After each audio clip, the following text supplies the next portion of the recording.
whether things are mitigating factors, they'd have a concrete list of things to look for. Was this person, a drug addict? Was this person remorseful? Was this person abused, et cetera, and they'll check off, the mitigating factors that apply in this case. And then they have to look at aggravating factors.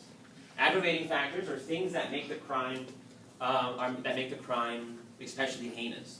So, before the murder, the victim was tortured by the murderer. The murder was committed in front of children.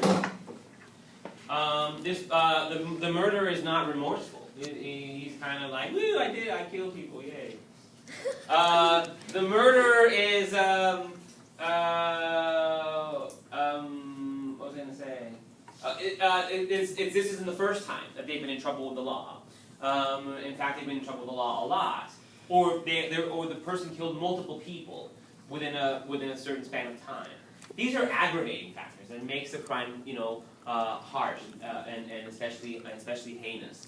When you say that they were arrested for multiple times, does that necessarily have to be for the same crime, or can it just be anything? No, I mean, it could be like somebody who's, stolen cars and broken into houses, and now, he's killed a couple people. This person has been in trouble a lot. As opposed to, say, a mitigating factor, which might be this person never did anything wrong ever before, was being abused by her husband, and she killed him. Right? That might be a couple of mitigating factors there. Things that make it a little less harmful. Are mitigating factors basically like justification for a crime? Yeah, that's one way to look at it. So then, how does it, yeah... Some of them might be. I mean, does it diminish the punishment that you have to get, or So that's something? the idea, is somebody doesn't deserve the death penalty if there are a lot of mitigating factors. Somebody is more likely to deserve the death penalty, if there's a lot of aggravating factors. What judges and juries would do here is they have their list of aggravating factors and mitigating factors, and they balance them. And the state will provide them with some kind of formula. If there are this many more aggravating factors and mitigating factors, the death penalty is appropriate. If there are this many more mitigating factors and aggravating factors, the death penalty is inappropriate. Every judge, every jury will be doing exactly the same calculus before deciding the death penalty in that state. Could you go back just for a few seconds? Sure.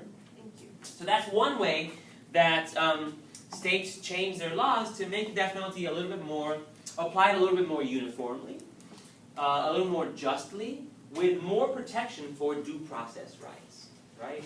And with a nod to equal protection, right? Everybody in every part of the state would be subject to the same process, the same consideration, regardless of where they are, or regardless of who their judge or who their juries are. That's guided discretion laws. Other examples of things that changed after Furman, one is bifurcated trials.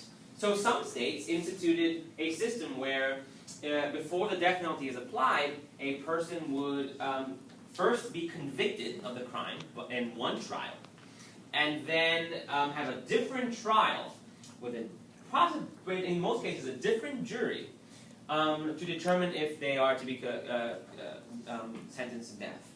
So two separate trials, more due process, more opportunity to protect your rights. Another example is automatic appeal of death sentences. In some states, if you're convicted of a crime and then sentenced to death, automatically your case goes before an appeals court or an appeals court of some kind in that state, whatever it might be. Whether you like it or not, whether you want to or not, whether you go through the trouble of doing this or not, the state will automatically hear an appeal of your case. And then lastly, in some states they have what's called proportionality reviews. In a proportionality review, typically an unelected commission of some kind, judges, lawyers, experts, will examine every single death penalty case, or every single case that has led to a death penalty conviction, or a death penalty sentence, to determine whether or not it's proportional to similar cases that have taken